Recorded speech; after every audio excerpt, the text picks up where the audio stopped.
आज हम केमिस्ट्री का एक टॉपिक करेंगे, how to make a chemical formula. आज हम पढ़ने वाले हैं how to make chemical formula. उसके लिए सबसे पहले हमें जानना पड़ेगा स्ट्रक्चर ऑफ एटम। एटम के स्ट्रक्चर के बारे में थोड़ा स्टार्टिंग में जानना पड़ेगा। स्ट्रक्चर ऑफ एटम कि जो एक एटम होता है वो स्फेरिकल शेप में होता है। एक एटम है वो स्फेरिकल शेप में होता है, इसके सेंटर को हम न्यूक्लियस बोलते हैं। इसके सेंटर को हम न्यूक्लियस बोलते हैं, और जबकि उसके चारों ओर की जो ऑर्बिटल्स होते हैं उनको हम शेल बोलते हैं। अब एटम के अंदर उसके सब एटॉमिक पार्टिकल्स हैं, उनको हम इलेक्ट्रॉन्स, प्रोटॉन्स एंड न्यूट्रॉन्स बोलते हैं। तो हमें पता है कि न्यूक्लियस के अंदर प्रोटॉन्स एंड न्यूट्रॉन्स होते हैं, जबकि इलेक्ट्रॉन्स उनके चारों ओर जो स्फेरिकल ऑर्बिटल्स होते हैं उनके अंदर रिवॉल्व करते हैं। अब हमें सीखना है, सबसे पहले हम सीखेंगे इलेक्ट्रॉनिक कॉन्फ़िगरेशन। इलेक्ट्रॉनिक कॉन्फ़िगरेशन इसका मतलब होता है कि जो शेल है या जिन्हें हम ऑर्बिट्स भी बोलते हैं, उनके अंदर इलेक्ट्रॉन्स को भरना, इलेक्ट्रॉन्स को फिलअप करना। तो हर एक शेल की अपनी कैपेसिटी होती है कि उसके अंदर कितने इलेक्ट्रॉन आ सकते हैं। तो इसके लिए हमारे पास एक फॉर्मूला होता है 2n², जहाँ पे n हमारा है number of shell. Number of shell, अगर आप n की वैल्यू 1 रखोगे तो हमारा आंसर आएगा 2। अगर आप n की वैल्यू यहाँ पे 2 रखोगे तो आपका आंसर आएगा 8। अगर आप n की वैल्यू यहाँ पे 3 रखोगे तो आपका आंसर आएगा 18। अगर आप n की वैल्यू यहाँ पे 4 रखोगे तो आपका आंसर आएगा 32।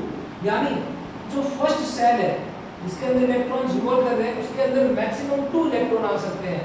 जो हमारा सेकंड शेल है उसके अंदर मैक्सिमम 8 इलेक्ट्रॉन्स आ सकते हैं, और जो थर्ड शेल है उसके अंदर मैक्सिमम 18 इलेक्ट्रॉन्स आ सकते हैं।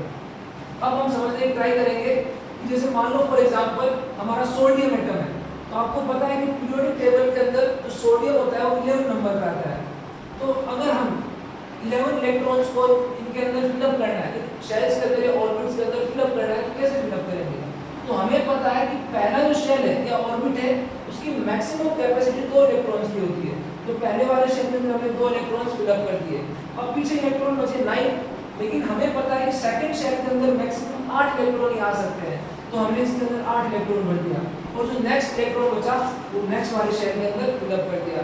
तो इस प्रकार हम बोल सकते हैं कि सोडियम होता है उसका इलेक्ट्रॉनिक कॉन्फ़िगरेशन 2,8,1 होता है। अब उसी प्रकार से अगर हम क्लोरीन की बात करें तो क्लोरीन हमारे पीरियोडिक टेबल के अंदर 17 नंबर पे आता है। तो इसका मतलब पहले वाले शेल के अंदर 2 इलेक्ट्रॉन्स, दूसरे वाले शेल के अंदर 8 इलेक्ट्रॉन्स एंड तीसरे वाले शेल के अंदर 7 इलेक्ट्रॉन्स हम फिलअप करेंगे। तो 2 और 8 10 और 7 17 इलेक्ट्रॉन्स अपने शेल के अंदर फिलअप कर दिए। अब उसके बाद हमें जानना है स्टेबिलिटी, रूल ऑफ स्टेबिलिटी।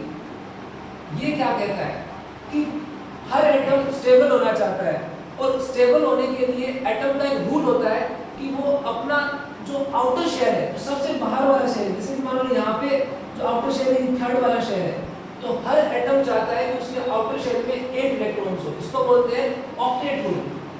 इसको बोलते हैं ऑक्टेट रूल। हर एटम चाहता है कि उसके आउटर शेल में 8 इलेक्ट्रॉन्स हो। तो अब जैसे कि मान लो सोडियम है, तो सोडियम भी चाहता है कि उसके आउटर शेल में 8 इलेक्ट्रॉन्स हो। इसके लिए वो क्या करेगा?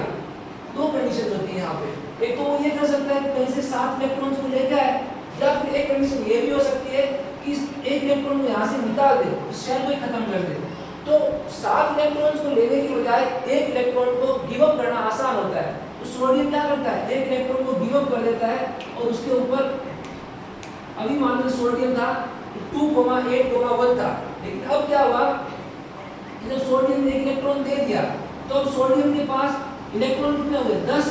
लेकिन एक बात ध्यान रखना, किसी भी एटम के अंदर जितने इलेक्ट्रॉन्स होते हैं उतने प्रोटॉन्स होते हैं। अभी मान लो सोडियम के अंदर 11 इलेक्ट्रॉन्स थे, तो 11 क्या हो गए? प्रोटॉन्स हो गए। इट मींस अगर प्लस का 11 है और माइनस का 11 है तो आपका नेट आंसर कितना आएगा? 0 आएगा ना। लेकिन अब क्या होगा, जब उसने 1 इलेक्ट्रॉन दे दिया उसके पास 10 इलेक्ट्रॉन रह गए, लेकिन प्रोटॉन तो अभी भी कितने हैं?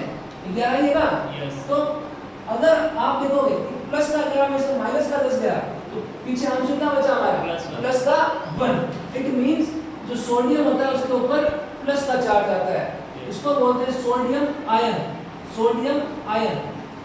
उसी प्रकार से अगर क्लोरीन की बात करें तो क्लोरीन जो हमारा होता है 17 नंबर पे आता है। तो क्लोरीन को अपना ऑक्टेट पूरा करना है ना, अभी इसके पास 7 इलेक्ट्रॉन्स ही है, तो उसको अपना ऑक्टेट पूरा करने के लिए क्या करेगा, एक इलेक्ट्रॉन को गेन कर लेगा।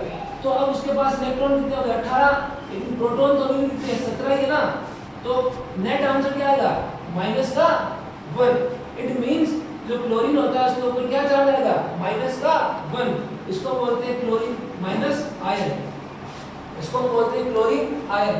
इसी प्रकार से जो हमारा सोडियम बना Na+ और क्लोरीन बना Cl-।